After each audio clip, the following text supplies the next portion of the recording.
नाम हरि शोभा, चिंता लाहै हमारी।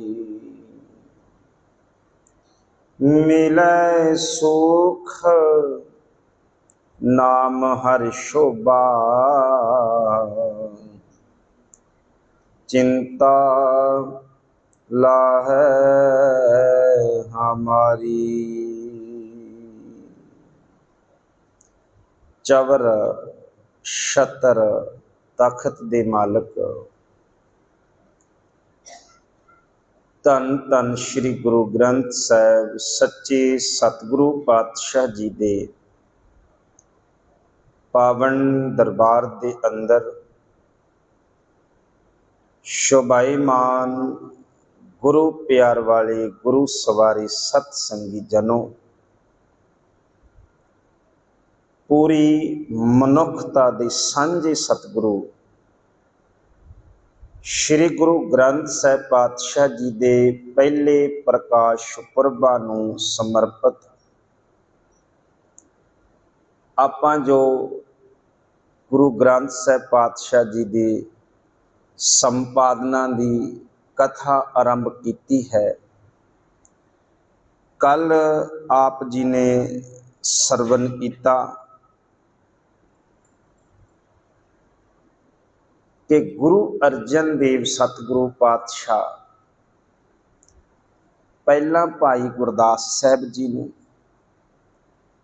फिर बाबा बुढ़ा साहब जी नूं गोविंदवाल साहब की धरती के उपर भेजते ने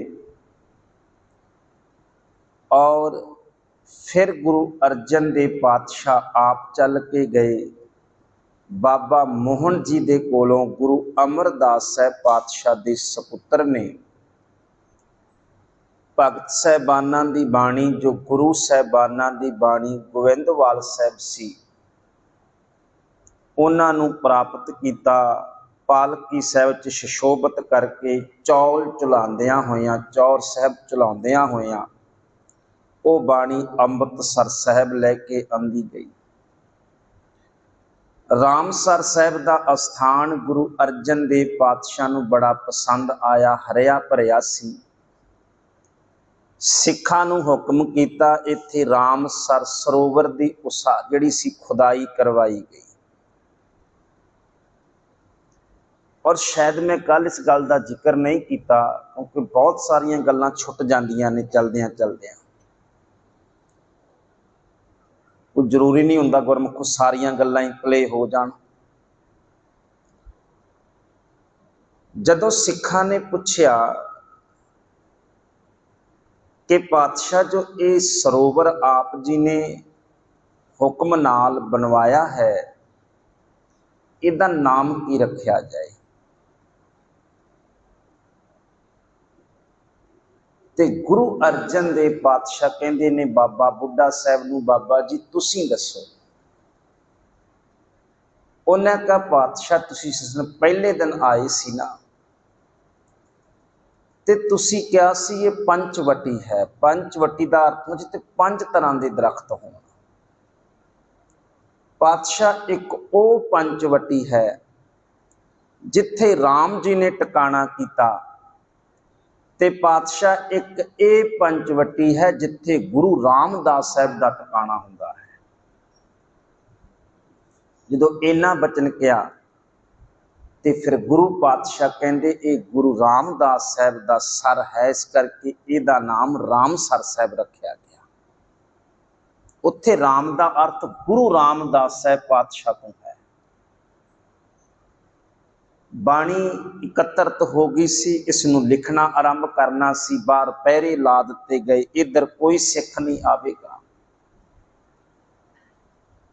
हरमंदर साहब की जिहड़ी सेवा सी वो बाबा बुढ़ा साहब जी ने संभाल दी गई। ये आप जी ने कल सरवण किया सी गुरमुखो। आओ इत्थों आपां ये विचार अगे लैके चलते हैं। आप संगतां असीस बख्शदियां फतेह प्रवान करो। आखो जी वाहिगुरु जी का खालसा वाहिगुरु जी की फतेह। ਹੁਣ ਬਾਣੀ ਜਦੋਂ ਲਿਖਣੀ ਆਰੰਭ ਹੋਈ, ਕੱਲ ਵੀ ਆਪਾਂ ਵਿਚਾਰ ਕੀਤੀ ਸੀ ਵੀ ਗੁਰੂ ਅਰਜਨ ਸਾਹਿਬ ਪਾਤਸ਼ਾਹ ਨੇ ਹੁਕਮ ਕੀਤਾ ਵੀ ਇਹ ਉਸ ਬੋਲੀ ਵਿੱਚ ਇਹ ਬਾਣੀ ਲਿਖੀ ਜਾਵੇ ਜਿਸ ਬੋਲੀ ਵਿੱਚ ਗੁਰੂ ਨਾਨਕ ਸਾਹਿਬ ਨੇ ਪੱਟੀ ਉਚਾਰਨ ਕੀਤੀ। ਗੁਰਮੁਖੀ ਦੇ ਵਿੱਚ ਬਾਣੀ ਲਿਖਣੀ ਆਰੰਭ ਹੋਈ ਜੀ। ਔਰ ਇਹ ਗੁਰਮੁਖੋ ਮੈਂ ਬੇਨਤੀ ਆਪ ਜੀ ਦੇ ਚਰਨਾਂ ਵਿੱਚ ਕਰਾਂਗਾ ਕਿ ਜਿਹੜੀ ਗੁਰਮੁਖੀ ਹੈ ਨਾ, ਇਹ ਗੁਰੂ ਦੇ ਮੁਖ ਵਿੱਚੋਂ ਨਿਕਲੀ ਹੋਈ ਬਾਣੀ ਹੈ। ਇਹ ਭਾਸ਼ਾ ਗੁਰੂ ਦੇ ਮੁਖ ਵਿੱਚੋਂ ਨਿਕਲੀ ਹੈ। ਇਸ ਕਰਕੇ ਘਰਾਂ ਦੇ ਵਿੱਚੋਂ ਇਸ ਬੋਲੀ ਨੂੰ ਆਪਾਂ ਨਾ ਵਿਸਾਰੀਏ, ਘਰਾਂ ਵਿੱਚੋਂ ਨਾ ਇਸ ਬੋਲੀ ਨੂੰ ਪਰੇ ਕਰੋ। ਤੋ ਖੈਰ ਚਲੋ ਇਹਦੀ ਕਿਤੇ ਫਿਰ ਆਪਾਂ ਵਿਚਾਰ ਕਰਾਂਗੇ। ਤੋ ਜਦੋਂ ਬਾਣੀ ਲਿਖਣੀ ਆਰੰਭ ਹੋਈ, ਭਾਈ ਗੁਰਦਾਸ ਸਾਹਿਬ ਦੇ ਨਾਲ ਨਾਲ ਭਾਈ ਬੰਨੋ ਜੀ ਸਨ ਜਿਹੜੇ, ਕਿਉਂਕਿ ਇੱਕ ਜ਼ਿਕਰ ਆਉਂਦਾ ਭਾਈ ਬੰਨੋ ਜੀ ਦੀ ਬੀੜ ਦਾ, ਜਿਵੇਂ ਦਮਦਮਾ ਸਾਹਿਬ ਵਾਲੀ ਬੀੜ ਹੈ, ਕਰਤਾਰਪੁਰੀ ਬੀੜ ਹੈ, ਉਸੇ ਤਰ੍ਹਾਂ ਇੱਕ ਜ਼ਿਕਰ ਆਉਂਦਾ ਬੰਨੋ ਵਾਲੀ ਬੀੜ। ਜੇ ਤੁਸੀਂ ਬੀੜਾਂ ਦੇ ਬਾਰੇ ਪੜ੍ਹੋ ਨਾ ਪ੍ਰੋਫੈਸਰ ਸਾਹਿਬ ਸਿੰਘ ਦੀ ਸਾਰੀ, ਅਸਲ ਵਿੱਚ ਭਾਈ ਬੰਨੋ ਜੀ ਸਨ ਜਿਹੜੇ, ਉਹ ਵੀ ਲਿਖਤ ਦੇ ਬੜੇ ਸ਼ੌਕੀਨ ਸੀ, ਲਿਖਦੇ ਹੁੰਦੇ ਸਨ। ਉਹਨਾਂ ਨੇ ਕਿਹਾ ਧੰਨ ਗੁਰੂ ਅਰਜਨ ਦੇਵ ਪਾਤਸ਼ਾਹ ਬਾਣੀ ਦਾ ਆਦਿ ਗ੍ਰੰਥ ਤੇ ਤਿਆਰ ਹੋ ਜਾਏਗਾ ਤੇ ਇਹ ਆਪ ਜੀ ਨੇ ਹਰਮੰਦਰ ਦੇ ਅੰਦਰ ਪ੍ਰਕਾਸ਼ ਕਰ ਦੇਣਾ ਤੇ ਆਮ ਸੰਗਤਾਂ ਬਾਣੀ ਕਿੱਥੋਂ ਪੜ੍ਹਿਆ ਕਰਨਗੀਆਂ। ਫਿਰ ਗੁਰੂ ਅਰਜਨ ਸਾਹਿਬ ਨੇ ਇਹ ਵਿਚਾਰ ਕਰਦਿਆਂ ਹੋਇਆਂ ਭਾਈ ਬੰਨੋ ਜੀ ਨੂੰ ਨਾਲ ਨਾਲ ਉਤਾਰੇ ਕਰਨ ਦਾ ਹੁਕਮ ਦਿੱਤਾ ਗੁਰੂ। ਇਸ ਕਰਕੇ ਨਾਲ ਨਾਲ ਜਿਹੜੀ ਬਾਣੀ ਭਾਈ ਗੁਰਦਾਸ ਸਾਹਿਬ ਲਿਖਦੇ ਨੇ, ਗ੍ਰੰਥ ਤਿਆਰ ਕੀਤਾ ਜਾਂਦਾ ਹੈ, ਭਾਈ ਬੰਨੋ ਜੀ ਉਸ ਦੇ ਉਤਾਰੇ ਕਰੀ ਜਾਂਦੇ ਨੇ ਨਾਲ ਨਾਲ। ਔਰ ਉਸੇ ਉਤਾਰਿਆਂ ਵਾਲੀ ਬੀੜ ਨੂੰ ਹੀ ਭਾਈ ਬੰਨੋ ਵਾਲੀ ਬੀੜ ਕਿਹਾ ਜਾਂਦਾ ਹੈ। ਤੋ ਗੁਰੂ ਅਰਜਨ ਦੇਵ ਪਾਤਸ਼ਾਹ ਨੇ ਫਿਰ ਕੁਝ ਸੰਭਾਲਾਂ ਵੀ ਕੀਤੀਆਂ, ਕੁਝ ਸਾਵਧਾਨੀਆਂ ਰੱਖੀਆਂ, ਜਿਹਦਾ ਆਪਾਂ ਅੱਜ ਜ਼ਿਕਰ ਕਰਨਾ, ਵਿਚਾਰ ਕਰਨੀ ਹੈ। ਇੱਕ ਤੇ ਗੁਰੂ ਅਰਜਨ ਦੇਵ ਪਾਤਸ਼ਾਹ ਜੀ ਨੇ ਜਿਹੜੀ ਬਾਣੀ ਸੀ, ਚੇਤਾ ਕਰੋ, ਉਸ ਨੂੰ ਰਾਗਬੰਦ ਕੀਤਾ। ਭਗਤ ਸਾਹਿਬਾਨਾਂ ਦੇ ਵੇਲੇ ਇਹ ਬਾਣੀ ਭਾਵੇਂ ਕਵਿਤਾ ਸ਼ੈਲੀ ਦੇ ਵਿੱਚ ਹੀ ਸੀ, ਵਾਰਤਕ ਚ ਨਹੀਂ ਸੀ, ਸ਼੍ਰੀ ਕਵਿਤਾ ਸ਼ੈਲੀ ਦੇ ਵਿੱਚ, ਪਰ ਸਤਿਗੁਰੂ ਪਾਤਸ਼ਾਹ ਨੇ ਇਸ ਨੂੰ ਵਿਸ਼ੇਸ਼ ਤੌਰ ਤੇ ਰਾਗਾਂ ਦੇ ਵਿੱਚ ਬੰਨਿਆ, ਰਾਗਬੰਦ ਕੀਤਾ। ਔਰ ਰਾਗਬੱਧ ਕਰਨ ਦਾ ਅਰਥ ਕੀ ਸੀ? ਸੁਰਤ ਨੁਕਤਾ ਬੜੇ ਧਿਆਨ ਨਾਲ ਸਮਝੋ, ਕਿਉਂਕਿ ਜਿਹੜੀ ਹਿੰਦੁਸਤਾਨੀ ਮਨੁੱਖ ਦੀ ਬਿਰਤੀ ਹੈ ਨਾ, ਉਹ ਥੋੜੀ ਸੰਗੀਤ ਨਾਲ ਜੁੜੀ ਹੋਈ ਹੈ। ਸਾਡੇ ਤੁਸੀਂ ਆਮ ਤੌਰ ਤੇ ਦੇਖੋ, ਕਈ ਵਾਰ ਛੋਟੇ ਛੋਟੇ ਬੱਚਿਆਂ ਨੂੰ ਕਈ ਕਈ ਗਾਣੇ ਯਾਦ ਹੁੰਦੇ ਆ। ਉਹਦਾ ਕਾਰਨ ਕੀ ਸੀ? ਕਿਉਂਕਿ ਸੰਗੀਤ ਹੈ ਜਿਹੜਾ, ਸੰਗੀਤ ਮਨੁੱਖ ਦੀ ਇਕਾਗਰਤਾ ਨੂੰ ਛੇਤੀ ਪਕੜ ਕਰਦਾ ਹੈ। ਸੰਗੀਤ ਦੀਆਂ ਧੁਨਾਂ ਨੂੰ ਇਹ ਦਿਮਾਗ ਛੇਤੀ ਪਕੜ ਕਰਦਾ ਹੈ। ਇਸ ਕਰਕੇ ਬੱਚਿਆਂ ਨੂੰ ਗਾਣੇ ਛੇਤੀ ਯਾਦ ਹੋ ਜਾਂਦੇ, ਕਿਉਂਕਿ ਉਹ ਸੰਗੀਤ ਵਿੱਚ ਗਾਏ ਹੁੰਦੇ ਆ। ਇਸ ਕਰਕੇ ਪਾਤਸ਼ਾਹ ਜੀ ਨੇ ਬਾਣੀ ਨੂੰ ਸੰਗੀਤਬੱਧ ਕੀਤਾ, ਰਾਗਬੱਧ ਕੀਤਾ। ਪਰ ਰਾਗਬੱਧ ਕਰਦਿਆਂ ਹੋਏ ਵੀ ਪਾਤਸ਼ਾਹ ਨੇ ਬੜਾ ਧਿਆਨ ਰੱਖਿਆ। ਨੁਕਤਾ ਸਮਝੋ ਜੀ, ਜਿਸ ਵੇਲੇ ਗੁਰੂ ਅਰਜਨ ਦੇਵ ਪਾਤਸ਼ਾਹ ਬਾਣੀ ਨੂੰ ਰਾਗਬੱਧ ਕਰਦੇ ਨੇ, ਉਸ ਸਮੇਂ 30 ਰਾਗਾਂ ਦੇ ਵਿੱਚ ਸੀ ਬਾਣੀ। ਆਰੰਭਤਾ ਸੀ ਜਿਹੜੀ ਉਹ ਸ਼੍ਰੀ ਰਾਗ ਤੋਂ ਸੀ, ਔਰ ਜਿਹੜੀ ਸੰਪੂਰਨਤਾ ਹੈ ਉਹ ਪ੍ਰਭਾਤੀ ਰਾਗ ਤੋਂ ਹੈ। ਹੁਣ ਇਹਦੇ ਚ ਇੱਕ ਤਾਂ ਨੁਕਤਾ ਸਮਝੋ, ਜਿਹੜਾ ਸ਼੍ਰੀ ਰਾਗ ਆ ਨਾ, ਸ਼੍ਰੀ ਰਾਗ ਸ਼ਾਮ ਵੇਲੇ ਦਾ ਰਾਗ ਹੈ, ਕਿਉਂਕਿ ਰਾਗਾਂ ਦੀ ਵੀ ਆਪਣੀ ਇੱਕ ਸੁਭਾਅ ਹੁੰਦਾ ਹੈ, ਆਪਣੀ ਇੱਕ ਸੁਰ ਹੁੰਦੀ ਹੈ, ਔਰ ਆਪਣਾ ਇੱਕ ਸਮਾਂ ਹੁੰਦਾ ਹੈ। ਹਰ ਰਾਗ ਹੈ ਜਿਹੜਾ ਉਹ ਹਰ ਸਮੇਂ ਨਹੀਂ ਗਾਇਆ ਜਾਂਦਾ। ਜਿਵੇਂ ਸ਼੍ਰੀ ਰਾਗ ਹੈ, ਸ਼੍ਰੀ ਰਾਗ ਦਾ ਜਿਹੜਾ ਰਾਗ ਦਾ ਹੈ ਉਹ ਪਿਛਲੇ 2 ਪਹਿਰ ਆ, ਸ਼ਾਮ ਨੂੰ 6 ਵਜੇ ਤੋਂ ਲੈ ਕੇ ਰਾਤ ਦੇ 12 ਵਜੇ ਤੱਕ ਜਿਹੜਾ ਹੈ ਸ਼੍ਰੀ ਰਾਗ ਗਾਇਆ ਜਾ ਸਕਦਾ, ਜਦੋਂ ਘੁੱਪ ਹਨੇਰੀ ਰਾਤ ਹੁੰਦੀ ਹੈ। ਔਰ ਪ੍ਰਭਾਤੀ ਰਾਗ 30ਵਾਂ ਰਾਗ ਆ ਜਿਹੜਾ, ਉਹ ਪ੍ਰਭਾਤੀ ਰਾਗ ਹੈ। तो गुरु अर्जन देव पातशाह ने संपूर्णता जिहड़ी है रागां दी बाणी दी ओ प्रभाती राग ते कीती। प्रभात दा अर्थ है सवेर हो जानी, प्रभात हो जानी। तो पातशाह ने यह बचन किया, भाई ऐ मनुख तेरी जिंदगी विच हनेरा आ चुके है, तेरी जिंदगी दे विच रात आ चुकी है, विकारां दी रात, पापां दी रात, अज्ञानता दी रात पै चुकी है मनुखी जिंदगी दे विच। और गुरु पातशाह कहते असी इसनू सवेरे वाल लैके जाना है, असी इसनू प्रभात वाल लैके जाना है। तो गुरमुखो इस करके बाणी की जिहड़ी राग है, राग श्री राग तो शुरू होंदा है कि ये बाणी सानू हनेरे तो चानण दे वाल लैके जाती है, श्री राग तो सानू प्रभात वाल लैके जाती है। क्योंकि जदों असी गुरु दे अर्थ पढ़ते हैं तो गुरु की जिहड़ी धात है उहदे विच भी ये जिक्र आउंदा है भी गो दा अर्थ हुंदा है हनेरा ते रू दा अर्थ हुंदा चानण। वो श्रेष्ठ शक्ति जिहड़ी सानू हनेरे तो चानण वाल लैके जाती है उसनू गुरु कहा जाता है। ते जिहड़ा गुरु ग्रंथ साहब जिहड़ी श्री रात तो सानू चानण वाल लैके जावे उसनू गुरबाणी कहा जाता है। एक वचन। दूसरा, रागां दी सिलेक्शन दे वेले गुरु पातशाह जी ने फिर यह भी ध्यान रखिया भी ना बहुता तपश भरिया राग होवे, ना बहुता ठंडा राग होवे। इस करके जदों गुरु अर्जन देव पातशाह ये बाणी लिखवा रहे ने ना, उस समय दो राग सब तो वध गाए जाते सी, एक दीपक राग, दूजा मेघ राग। दो राग गाए जाते सी। जिहड़ा तानसैन है वह तो कहते इन्ना माहर सी दीपक राग गाउण दे विच भी दीवे जगा दिंदा सी, इन्नी तपश हो जाती सी जी। रागां दा अपना सुभाव हुंदा है। तो जिहड़ा दीपक राग है वह बहुता गर्म राग सी, बहुत तपस भरिया राग सी, और जिहड़ा मेघ राग सी बहुत ठंडा राग सी।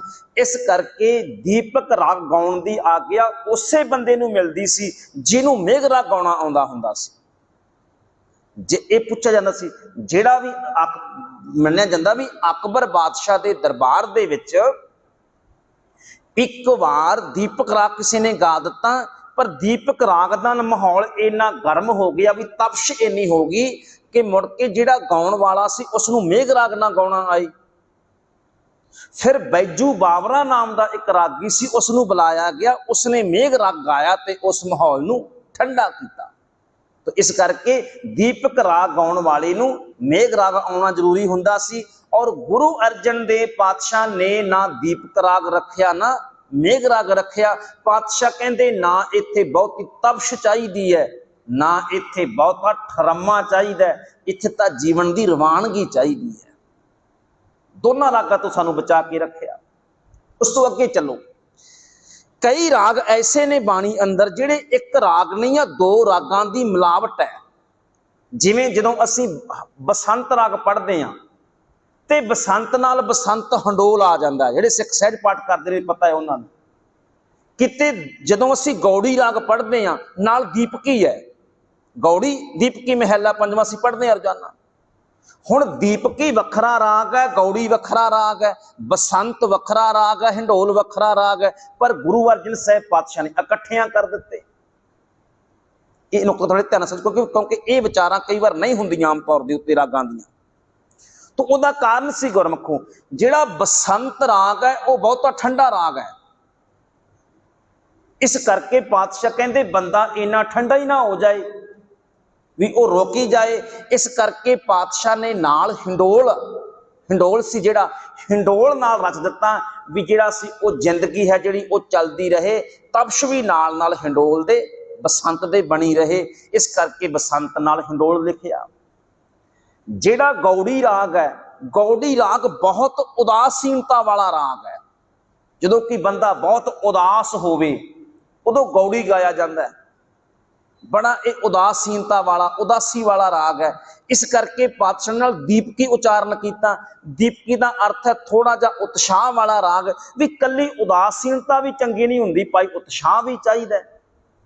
इस करके जिथे गौड़ी की गंभीरता नूं पातशाह ने अंकित किया, उत्थे दीपकी की उत्साहता नूं, उहदे उत्साह नूं भी पातशाह ने नाल अंकित किया भी गंभीरता ते उत्साह दोने आपस विच रल के रहन।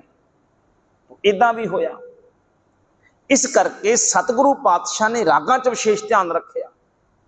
उस तो अगे चलो, फिर जदों सतगुरु पातशाह बाणी लिखवाउंदे ने उदों तरतीब दित्ती जांदी है। और तरतीब दिंदियां होइयां सब तो पहला गुरु नानक साहब पातशाह जी की बाणी है, फिर गुरु अंगद साहब के श्लोक ही ने कले, फिर गुरु अमरदास साहब पातशाह की बाणी आरंभ हो जाती है, फिर गुरु रामदास साहब पातशाह की बाणी, फिर गुरु अर्जन देव पातशाह की बाणी। ये तरतीब है। पर तरतीब दे विच किते भी गुरु साहबाना का नाम नहीं लिखा गया, महला पहला दूजा तीजा आउंदा है। आप हम समझ लेने भी महला पहला है तो गुरु नानक साहब पातशाह ने, महला तीजा है तो गुरु अमरदास साहब पातशाह ने। पर महले का अर्थ होंदा है शरीर। अर्थ की बनया भी शरीर है भाई, ये बदलते पे ने पर जोत इको ही है। इस करके जदों भी किसी भी गुरु साहबान की बाणी का शब्द जिहड़ा संपूर्ण हुंदा है, अखीर उत्ते नाम गुरु नानक साहब का ही आउंदा है। बाणी भावें गुरु अर्जन साहब पातशाह की है, पर अखीर दे उत्ते अर्जन नहीं आएगा, अखीर उत्ते नानक ही आएगा। बाणी भावें गुरु अमरदास साहब की है, पर शब्द दे बिल्कुल अखीर दे विच अमरदास नहीं आएगा, गुरु नानक ही आएगा। नानक शब्द ही है, उहदा अर्थ ये बनता सी शरीर भावें वक्खो वखरे ने पर जोत गुरु नानक साहब पातशाह वाली ही है। ये गल सतगुरु पातशाह ने उस समय स्पष्ट कर दी सी। इस करके महल्ले ने जेड़े वो वक्खो वखरे किए गए समझाउण दे लई भी बाणी किहड़े शरीर विच उचारण हुई है, पर जोत नानक वाली है। इस करके शब्द नानक ही वरत्या गया। उस तो अगे चलो, जदों सतगुरु पातशाह भट्ट साहबाना वाहिगुरु भगत साहबाना की बाणी लिखते हैं, अंकित करते हैं, तो भट्ट साहबाना की बाणी विच भी गुरमुख एक बड़ी वड्डी समस्या ये सी कि जेड़े भगत साहबाना दे अगले गद्दीदार हुंदे सी वो भी बाणी उचारण करते हुंदे सी। ये नुकता बड़ी। और कई बार उन्हां गद्दीदारां नूं भी उस नाम दे नाल ही बुलाया जांदा सी। जिवें बाबा कबीर साहब दे गद्दीदार ने जेड़े, उन्हां दे नाम नाल भी कबीर लगदा सी। जेड़े गुरु बाबा फरीद साहब दे गद्दीदार सन अगे, उन्हां दे वो भी नाम नाल फरीद ही वरतदे सी। असीं गुरु नानक दे घर विच भी देखदे हां कि गुरु साहबाना ने बाणी उचारण कीती पर नानक नाम ही वरतिया। तो ये उस समय दी एक फकीरां दे विच, एक धर्म की दुनिया विच एक रवायत सी कि अपने वडेरे दा नाम ही वरतना है। इस करके जदों गुरु नानक साहब पातशाह गए, सारी बाणी सी जिहड़ी जिद्दां दी मिली उदां उन्होंने उदां ही लै आए। पर गुरु अर्जन देव पातशाह ने फिर उस बाणी नूं वखरी कीता। जिवें बाबा रविदास साहब की बहुत सारी बाणी गुरु अर्जन साहब पातशाह कोले पहुंची, पर गुरु अर्जन देव पातशाह ने उस बाणी की खोज करके उस बाणी विचों विवेकता दे नाल केवल ते केवल भगत रविदास साहब की बाणी के 40 श्लोक सन, शब्द सन जिहड़े वो अंकित कर दिते, दूजी बाणी पासे कर दी गई।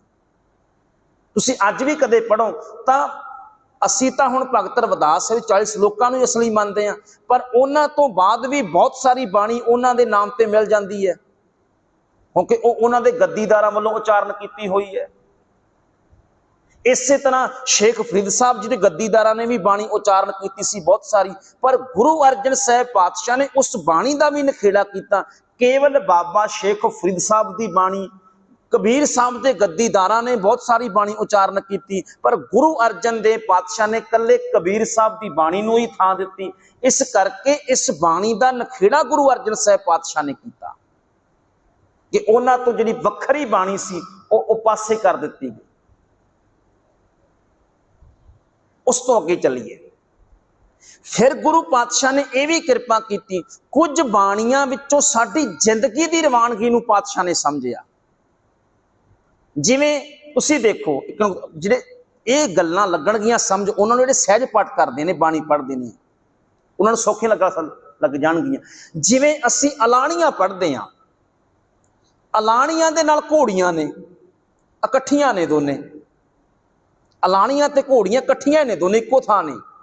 इसे तरह जो असी आनंद साहब की बाणी पढ़ते हैं, हुण आनंद साहब की बाणी गुरु अमरदास साहब पातशाह की बाणी है, तो जे आपां बाणी की तरतीब देखिए तो गुरु अमरदास साहब पातशाह तो बाद गुरु रामदास साहब की बाणी चाहिए है। पर उत्थे की है, आनंद साहब की बाणी तो एकदम बाद बाबा सुंदर साहब की बाणी है रामकली साध। हुण विचकार क्यों पाई गई? क्योंकि बाणी के निज़म के अनुसार उत्थे नहीं होनी चाहिए। ਉਹ ਸਿੱਖਾਂ ਦੀ ਬਾਣੀ ਬਿਲकुल ਅਖੀਰ ਦੇ ਉੱਤੇ ਪਾਈ ਪਾਤਸ਼ਾਹ ने, पर उत्थे बिल्कुल विचकार क्यों पा दी? इस करके विचकार पाई क्योंकि उहदा सिद्धांत उत्थे फिट बैठदा सी। पातशाह ने अलाणियां ते घोड़ियां इकट्ठियां कीतियां। आनंद खुशी का प्रतीक है ते सद मौत का प्रतीक है। मौत के सद्दे नूं, विआह के सद्दे नूं सद कहा जाता है। तो पातशाह ने सानू इहदे विचों भी एक सिद्धांत बख्शिया, एक सोझी बख्शी। भाई गुरसिखा, ये गल घोड़ियां गाउंदा गाउंदा कदे ए ना भुल्ली तेरियां अलाणियां भी पढ़ियां जाणियां ने। तो दोनों नूं इकट्ठियां कर दिता। इसे तरह कदे आनंद दे विच ए ना भुल जाई, तैनूं मौत दा सद्दा भी आउणा है। इस करके आनंद दे नाल सद अंकित कीता और घोड़ियां दे नाल अलाणियां अंकित कीतियां। ये पातशाह ने बैलेंस रखिया भी दोने चीज़ां नाल रखनियां ने। दुख सुख दोनों सम कर जाना और मान अपमाना बराबर रखनिया दोने चीज़ां। उस तो अगे आपां चलीए। सतगुरु पातशाह ने इस जदों ये बाणी ये वेखो ये पातशाह ने सावधानियां रखियां बाणी दे अंदर। उस तो बाद फिर पातशाह ने यह भी जिहड़ा सी वो गल कीती भी प्रचंड भगती वाली बाणी नहीं कोई विच अंकित करनी। प्रचंड भगती है जिन्हों असीं लॉर्डलैस मैडिटेशन कहने आ। जिवें मीरा दी बाणी है, जिवें चैतन्या दी बाणी है। भगत ने वो भी बहुत वड्डे हिंदुस्तान की धरती ते होए ने। इस तरह दे नाल होर जिहड़े ने सतगुरु पातशाह ने कोल उन्हां दी बाणी भी पहुंची, पर पातशाह ने वो अंकित नहीं की, वो बाणी नूं विच ऐड नहीं किया। क्योंकि वो बाणी विच दो कमियां सन। एक ते कई बार प्रचंड भगती बहुत सी, एग्रेसिव बहुत सी वो बाणी। दूजी वो बाणी भावना दे वहन विच लिखी गई सी। बहुत सारियां बाणियां मीरा दी बाणी है जिवें वो कृष्ण जी की शरद विच लिखी गई है। पातशाह ने कहा जितों विचों ज्ञान निकल जाए, कल्ली शरद ही रह जाए। पातशाह ने ऐसी बाणी भी अंकित नहीं की विच। इस करके मीरा दी बाणी, चैतन्या दी बाणी पातशाह ने पासे कर दी। उस तो अगे चलो, जदों पातशाह ये बाणी नूं अंकित करते पे ने, बाणी लिखवाउंदे पे ने, उस समय फिर चार भगत गुरु अर्जन साहब पातशाह दे कोल पहुंचे। वो भगत जेड़े पहला मेहरवान दे कोले जा चुके सी, मेहरवान उन्हां दी बाणी नूं अपने ग्रंथ विच लिख भी चुकिया सी और मेहरवान दे नकली थां दे उत्ते वो बाणी रागां विच गाई भी जांदी सी। रागी गाउंदे सन उत्थे। वो जिहड़े सन छज्जू, कान्हा, पीलू, शाह हुसैन, ये भगत कान्हा की अगवाई दे हेठ ये चारे भगत लाहौर रहिंदे सी। और उस समय सरकारे दरबारे मानता बड़ी सी इन्हां दी। ये चल के आए। जो चल के आए इन्हां ने क्या धन गुरु अर्जन देव पातशाह, भगत रविदास साहब कदे तुहाडे कोले नहीं आए, कबीर साहब कदे तुहाडे कोले नहीं आए, तुहाडे नाल कोई संबंध नहीं है। तुसीं उन्हां दी बाणी नूं अपने ग्रंथ विच थां दे रहे हो ते असीं तां फिर भी तुहाडे प्यारे आ। क्योंकि जिहड़े ये भगत ने ना, इन्हां दा मिलाप एक बार पहला जदों गुरु रामदास साहब पातशाह गुरु अर्जन देव जी नूं ताया सिहारी मल दे विआह दे विच लाहौर भेजदे ने, उदों इन्हां भगतां दे नाल गुरु अर्जन साहब दा मिलाप होया सी। इन्हां ने कहा पातशाह असीं तुहाडे प्यारे आ, जे उन्हां दी बाणी तुसीं दर्ज कर रहे हो ते साडी बाणी दर्ज करो। सतगुरु पातशाह कहंदे भाई ये असीं बाणी लिखवा रहे हैं, मित्रता नहीं पवा रहे। ये असीं मित्र थोड़ा पगा रहे हैं, ये तां असीं तुर के बाणी एक थां इकट्ठी कर रहे हैं। इस करके तुहाडी बाणी तुसीं बोलो, जे तुहाडी बाणी इस सिद्धांत के अनुसार फिट बैठती होएगी, इस ढांचे विच फिट बैठती होएगी, थां मिल जाएगी। उन्होंने आपो अपनियां पंक्तियां सुनाइयां। जिवें कहंदे ने छज्जू सी जेड़ा उहने कहा जो सुख सज्जू दे चबारे ना बलखे ना बखारे। गुरु अर्जन साहब पातशाह कहंदे सुख ते परमात्मा दे नाम दे विच हुंदा भाई, सुख इमारतां विच नहीं हुंदा। मैं ओही रे जाको नारद सारद सेवा सेवा देवी देवी रे, ये कान्हा ने उचारण की। पातशाह कहंदे नहीं भाई गल नहीं बनदी। मैं ओही रे नहीं, इत्थे मैं करन वालियां दी गल नहीं। इत्थे तां कबीर तू करता तू हुआ, मुझ में रहा ना हूं, जब आपा पर का मिट गया जत देखो तत तू। इत्थे मैं कहण वालियां दी गल नहीं, इत्थे तां तू होण वालियां दी गल है। तुसीं तां मैं ही करदे पए। इसे तरह ही होया जिवें एक भगत ने फिर जिहड़ा सी वो इस जिक्र किया इस्त्री दा कि कागद संधी पूतली तौ ना त्रिया निहार, है ना, जो इदा जिक्र किया भी इस्त्री कागज दे पुतलियां वर्गी हुंदी है। तो गुरु अर्जन साहब पातशाह कहते नहीं भाई, इत्थे दा सिद्धांत यह है, सो क्यों मंदा आखी है जित जम्मै रजान, इस करके पातशाह कहते इनू भी थां नहीं मिलनी। तो ये जिहड़े भगत साहबान सन गुरमुखो, क्योंकि कान्हे नूं अपने आप उत्ते बड़ा मान सी, अपने ज्ञान उत्ते बड़ा मान सी, ते सरकारे दरबारे चलदी सी इहदी, क्योंकि ये चंदू दा रिश्तेदार सी। गुरप्रताप सूरज ग्रंथ वाला तो यह भी लिखता है, भाई संतोख सिंह कहन लगे कान्हे ने धमकियां दित्तियां गुरु अर्जन देव पातशाह, सतगुरु जे साडे बचन तुसी अंकित नहीं करोगे, सरकारे दरबारे जावांगे, तुहाडीआं शिकायतां करांगे। पातशाह कहंदे शिकायतां तां करोगे जे पहुंचोगे तां। जिक्र इदां भी आउंदा है और सच्ची गल है, ये चारे भगत रथ विच बैठ के जा रहे सन, रस्ते दे विच ही गुरमुखो तूफान आ गया, तूफान दे विच इन्हां दे रथ पलट गए और कान्हे दी गर्दन दे उपर दी रथ घोड़े लंघ गए, उत्थे ओहदी मौत हो गई, वो पहुंच नहीं सकिया, वो पहुंच नहीं सकिया, लाहौर भी नहीं पहुंचिया सी, वो रस्ते च ही मर गया सी। इस करके चंदू ने फिर जाके उहदियां शिकायतां भी कीतियां गुरु अर्जन साहब दियां, भी गुरु अर्जन साहब ने जी कोई करामात की है, इस करके साडे प्यारे कान्हे नूं मार दिता है। शिकायतां भी गुरु अर्जन साहब दियां होईयां। तो इदां करके फिर गुरु अर्जन देव सतगुरु पातशाह ने जिहड़ा सी वो गुरमुखो बाणी नूं बड़ियां सावधानियां दे नाल और किसे पासों कोई कमी ना रह जाए, सतगुरु पातशाह ने कृपा की और बकायदा तरतीब दे विच पातशाह जी ने लिखतां नूं जिहड़ा सी अंकबद्ध भी कीता, नाल नाल गिनती दे विच भी अंकबद्ध कीता, तां जो इहदे विच कोई मिलावट ना हो जाए, इहदे विच कोई होर शब्द ना पाए जान। इस करके एक एक शब्द, एक एक बाणी, एक एक सलोक आ जिहड़ा ओनू पातशाह जी ने अंकबद्ध निज़मां दे विच बन्निया।